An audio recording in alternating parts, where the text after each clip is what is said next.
Donc c'est voilà. Les thérapies basées sur le glucagon-like peptide. Donc on en a vu un petit peu au point de vue toxicologique, ça fait des cancers pas mal. Chez le rat et la souris, il y a eu beaucoup de cancers de la thyroïde. Dans l'autre sens, les inhibiteurs de blocage de ce GLP-1, les effets indésirables sont assez bien tolérés, les plus généraux, mais il y a des réactions allergiques très importantes, des atteintes hépatiques, des pancréatites aiguës et beaucoup d'augmentation des infections. Donc c'est pareil, on ne peut pas les donner à tout le monde non plus.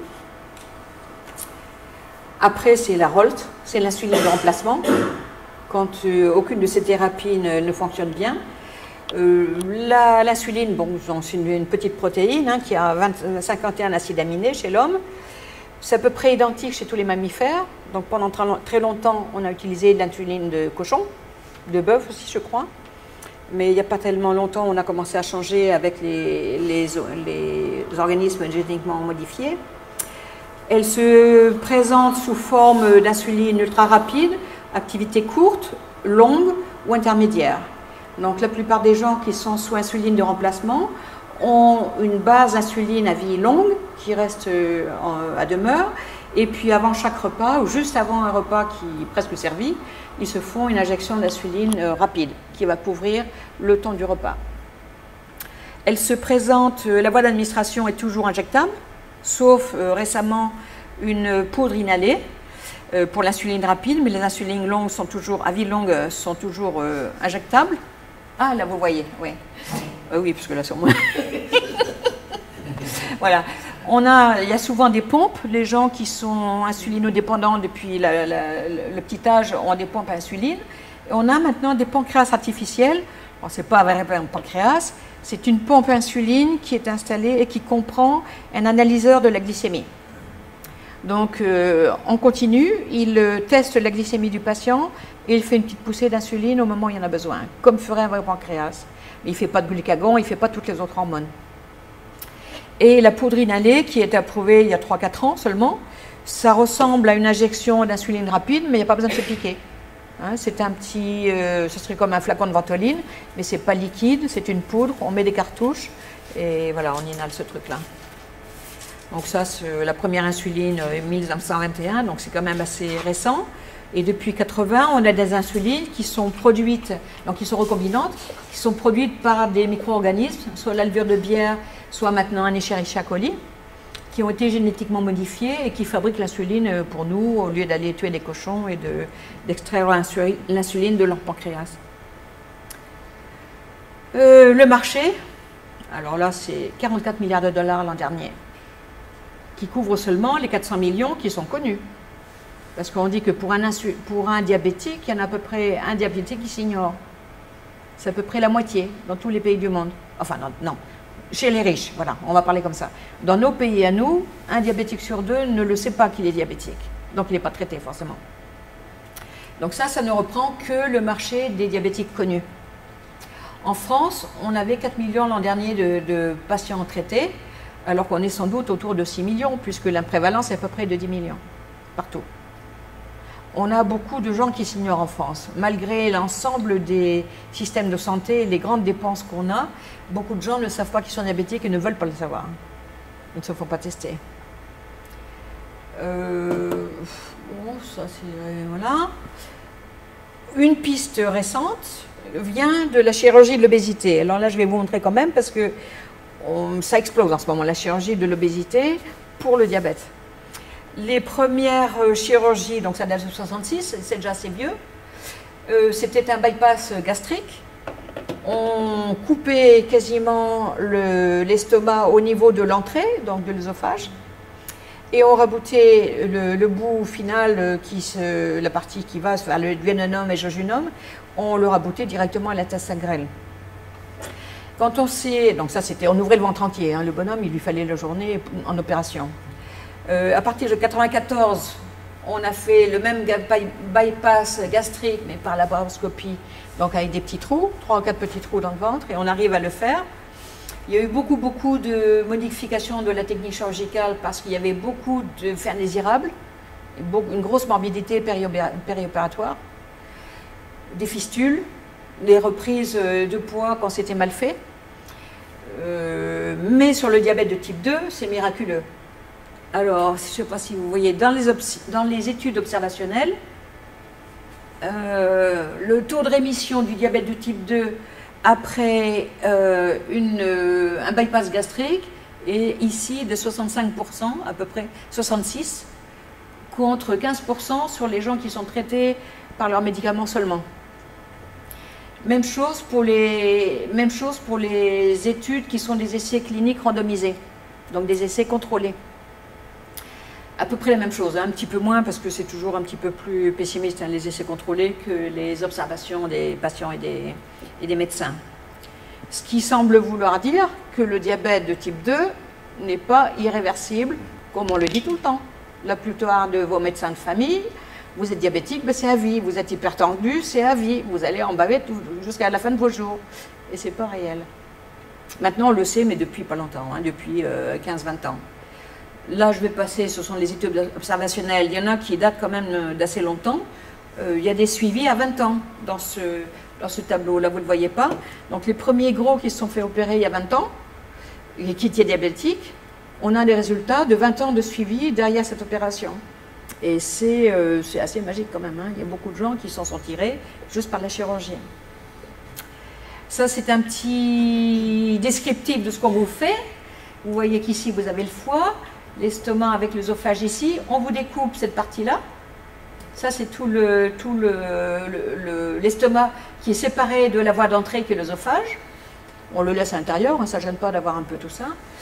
La partie d'œsophage qui est là, et alors attends, je ne vois pas trop, ce qu'on appelle le roux, ça c'était le nom du chirurgien, le roux en Y. Il crée un Y à partir d'une partie de l'intestin grêle en fait. Il dérive un bout d'intestin grêle pour le rabouter à l'œsophage et au petit bout de l'estomac qui reste. Et il raboute ça à peu près au milieu de l'intestin grêle. L'intestin grêle, c'est lui qui fait toutes les absorptions d'eau et de tout ça. Donc finalement, vous n'avez plus que la moitié ou le tiers d'intestin grêle qui est disponible pour absorber vos nutriments. Et est-ce que la milèse n'est pas sécrétée par l'estomac? Oui, mais de toute façon, vu qu'on ne cherche pas à métaboliser nos aliments et qu'on cherche à diminuer l'absorption des aliments, il y a beaucoup de choses qui sont sécrétées dans l'estomac. Il y a la leptine, il y a tout ça. Il y a un tas d'hormones et d'enzymes, bien sûr, qui sont sécrétées, mais on peut très bien se passer de l'estomac. On digère rien, du coup, ça sort comme c'est rentré. Alors, c'est pas très agréable, hein. Il y a beaucoup de gens qui se plaignent des effets indésirables de ça. Mais ils sont tellement contents d'être maigres et de ne plus avoir de diabète qu'ils supportent beaucoup l'effet indésirable. On dit que les effets indésirables, même sévères, du roux en bypass, comme ça, en Y, du bypass roux en Y, le risque, la mortalité est bien inférieure à la mortalité cardiovasculaire associée au diabète. Donc c'est ça. Donc ça c'est, voilà, et la conclusion de toutes ces études, ça a été qu'il était réversible. Alors bien sûr après, il s'est passé des choses, c'est-à-dire que sachant que c'était réversible, les hygiéno-diététiciens se sont mis à essayer d'utiliser les résultats de cette chirurgie sans la chirurgie. Et on a réussi à faire des études chez le rat, où on opère des rats, certains, on leur fait le roux en bypass, et les autres rats, ils sont opérés, mais ils ne sont pas dérivés. Pour avoir un vrai essai comparatif, et donc ça, c'est avec des rats diabétiques, des races génétiquement modifiées pour devenir diabétiques, s'ils mangent trop. Et ça fonctionne très bien. Donc ça, ce sont des mesures qui sont recommandées dans le Vidal, dans certains blogs et Top Santé et la Sécurité sociale et tout ça. Donc c'est des mesures qui s'appliquent à tout le monde, mais qui ne vont pas réverser votre diabète. La rémission du diabète, il n'y a pas grand nombre de médecins en médecine française qui y croient. C'est tous des travaux américains, suédois, tous les gens qui font des statistiques ont tendance à y croire davantage que les Français qui croient plus à manger et à boire et à fumer. Voilà, c'est ça. On sait aussi maintenant que quand même le tabac, fumer le tabac est aussi un facteur de risque sur le diabète. Dans les mesures d'hygiène, on sait que l'activité physique, on recommande une demi-heure par jour. Hein, donc ça c'est le truc banal. mais ce n'est pas une demi-heure par jour à se promener tranquillement à 1 km/h, à attraper la balle du chien et lui lancer. C'est 30 minutes de marche à ne pas pouvoir parler à son copain de marche. Voilà, être trop essoufflé pour marcher, à peu près, c'est ça. Et ça, c'est à faire.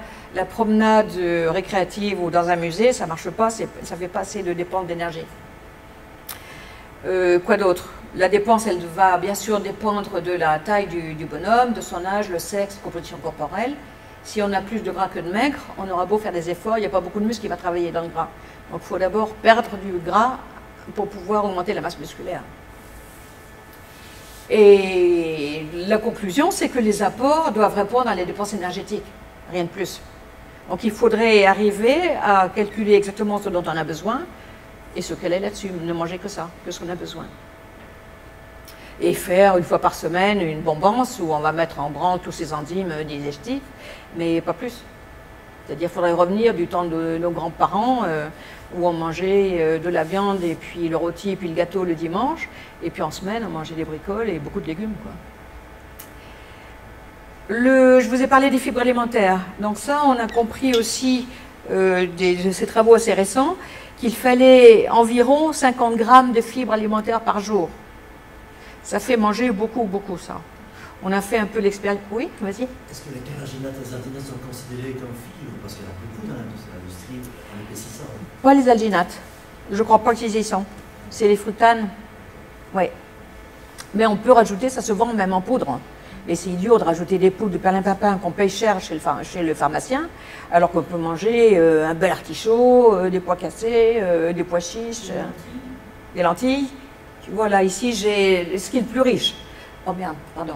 Les pois cassés, une tasse, donc 200 ml de pois cassés, 16 grammes. Donc on a déjà fait le tiers de sa ration journalière. Dans le quinoa, c'est beaucoup moins, 5 grammes. Une pomme de terre cuite au four, 4 grammes. C'est rien du tout par rapport aux pois cassés. Les lentilles aussi, c'est ça. Bah, les lentilles, c'est énorme, c'est 16 grammes, c'est pareil. C'est les choses qu'on a le plus. Pour un peu, il faudra en manger tous les jours. Tous les jours, une partie de ça. Plus des végétaux ordinaires. Et l'avantage, c'est que si on mange beaucoup de pois cassés et de lentilles, on n'a pas besoin de manger de viande. Donc on n'a pas la graisse qui va avec. Voilà, ça fait partie des avantages. Les brocolis, par exemple, ça peut être très bon, et puis ça, c'est pas très riche, mais c'est quand même plus qu'une banane. Une banane à 3 grammes. Donc il y a un site de l'université d'Oklahoma qui s'était orienté sur les mesures diététiques pour le diabète, et qui a viré et qui s'est rendu compte que puisque le diabète de type 2 est entièrement dû à la nourriture, c'est pas la peine de s'embêter avec le diabète. On fait une alimentation riche en fibres, et ce site Full Plate Living vous donne des astuces pour avoir votre ration de 50 grammes de fibres par jour en 3 repas. Et l'idée, c'est quand même que le premier repas, c'est le plus riche. Les pois chiches, c'est pas autant. C'est les pois cassés et les lentilles. Regarde les framboises, par exemple, ça c'est vachement bon, 8 grammes. Donc on se fait une jolie tarte quinoa framboise gratinée, mais c'est vachement bon ça. On peut faire du quinoa sucré, c'est très très bon, avec du chocolat, avec... Le chocolat, c'est pas très bon pour le diabète quand même. Ah oui, mais il a beaucoup de goût le chocolat, t'as pas besoin de beaucoup pour un goût de chocolat. Tu peux avoir une demi-cuillère à café de cacao, du cacao, tu as le goût du chocolat avec tes framboises et ton quinoa, un petit peu de crème comment ça s'appelle, de coco. Et puis ça y est, tu as ta dose de fibres et tu t'es régalé. Ça fait un dessert aussi très intéressant. Là, l'idée pour eux, c'est tu manges une assiette normale, pas une assiette à dessert, une 25, et tu la remplis à chaque repas, matin, midi et soir. Bon, le soir, on peut s'en passer, mais en tout cas, le matin et le midi, il faut manger. Et tu remplis 3/4 de ton assiette avec des choses riches en fibres. Et si possible, riches en eau. Si on est gras et qu'on veut maigrir, on fait des trucs riches en eau, donc du melon, des carottes... et puis tous les trucs riches en fibres. Et puis le dernier cas, avec ce qu'on veut, un morceau de camembert, un beefsteak, une truite, enfin... Attends, je peux m'étrangler là. Il y a maintenant aussi autre chose, c'est des protocoles diététiques qui, eux, ont l'ambition de vous guérir de votre diabète. Parce que ça, c'était juste pour être en bonne santé, pour ne pas avoir le diabète. Mais si vous êtes en état prédiabétique, il y a quand même des moyens de revenir en arrière. Et le premier qui est qui a été publié, c'était ce qu'ils appellent le VLCD, le Very Low Calorie Diet, c'est-à-dire qu'on mange rien, pour dire ce qui est, pendant 2 mois. On mange, si on mange quand même un peu, on mange jusqu'à 700 calories par jour, à peu près. Voilà, ben c'est tout. Eux, ils ont fabriqué leur régime à 700 calories par jour à partir de nutrition liquide fournie par Nestlé, plus une platée de légumes riches en fibres, 240 grammes. Quand c'est de la salade, c'est vous en fait grand comme ça. On a vu avec nos épinards, là, hier et aujourd'hui, il faut en manger beaucoup pour avoir 30 calories. Et puis on mange, et puis ça dure, et puis il y en a une demi-heure à manger tout ça. Donc ça occupe pas mal. Et puis boire bien sûr beaucoup d'eau, enfin, ou une boisson à 0 calorie. Et une activité physique normale. Donc ça c'était le protocole de Newcastle, publié par Taylor en 2015. Le retour graduel à un régime isocalorique se fait en 1 semaine. Donc sur les 8 semaines de régime, la dernière est consacrée à l'arrêt du régime. Donc c'est quand même très rapide, 1 semaine. Tous les jours, on modifie, on augmente la ration calorique, un peu de n'importe quoi, mais ration calorique, à la consommation d'énergie au repos qui était mesurée pour chaque sujet individuellement par calorimétrie. Donc ils ont fait des mesures gigantesques et c'est eux qui ont pour la première fois prouvé qu'on pouvait reverser un état diabétique. Donc là j'ai des figures, vous n'allez pas y voir grand chose.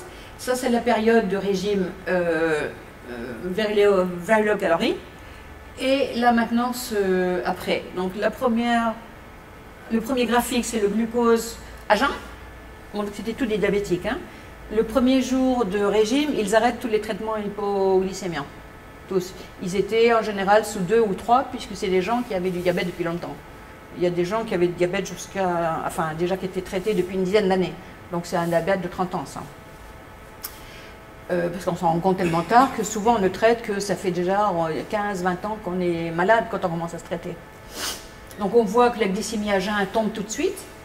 Pendant le régime, pendant la semaine de reprise graduelle, on monte un petit peu et on voit là que ces sujets sont restés autour de 6 en millimoles, donc c'est des valeurs normales, presque tout le temps qu'ils ont été observés après l'arrêt de l'étude.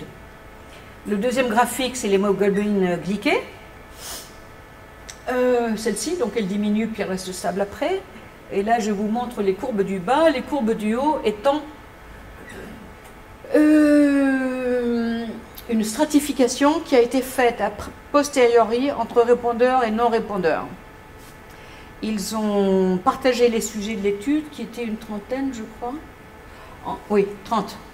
En sujets en rémission complète et les autres qui n'ont pas eu de rémission. Donc ça, c'était a posteriori, donc à 6 mois, qu'on a partagé ça. Et essayé d'observer les courbes d'évolution des répondeurs comme des non-répondeurs. On voit que même les non-répondeurs, ce qu'on a appelé les non-répondeurs parce qu'ils ne sont pas devenus normaux, ils ont quand même baissé à peu près du même niveau que les répondeurs. Quand on regarde le poids des sujets, ils ont tous perdu du poids. Et ils ont maintenu leur poids après l'arrêt du régime en maintenant une alimentation isocalorique. Donc, même si on est un vieux diabétique qui a été diabétique pendant longtemps et qui n'est pas répondeur au sens où il ne va pas être guéri, il a quand même le bénéfice d'avoir normalisé son poids, normalisé en grosse partie, bon l'hémoglobine glyquée pas beaucoup, mais il a quand même beaucoup baissé son glucose puisqu'on est autour de 8 millimoles, entre 8 et 10 millimoles par litre pour les non-répondeurs. Donc ça fait quand même une chute assez importante puisqu'il partait de presque 14. Une chute des 6, il n'y a pas un médicament qui fait ça. C'est-à-dire que le VLCD a un effet supérieur à tous les médicaments hypoglycémiens sur le marché. C'est terrible, moi je trouve ça terrible. Quand j'ai vu ça, c'est là que j'ai commencé à me mettre au régime. Moi ça m'a fait peur, c'est quand j'ai épluché ces publications. Alors les différences, oui, avec les non-répondeurs, c'est qu'ils étaient plus âgés et avaient davantage de traitement. Donc là c'est toujours le protocole de Newcastle, et ce sont les variables de biologie. Donc on a là en haut les triglycérides, ici un indice de résistance à l'insuline du foie, et en bas les triglycérides.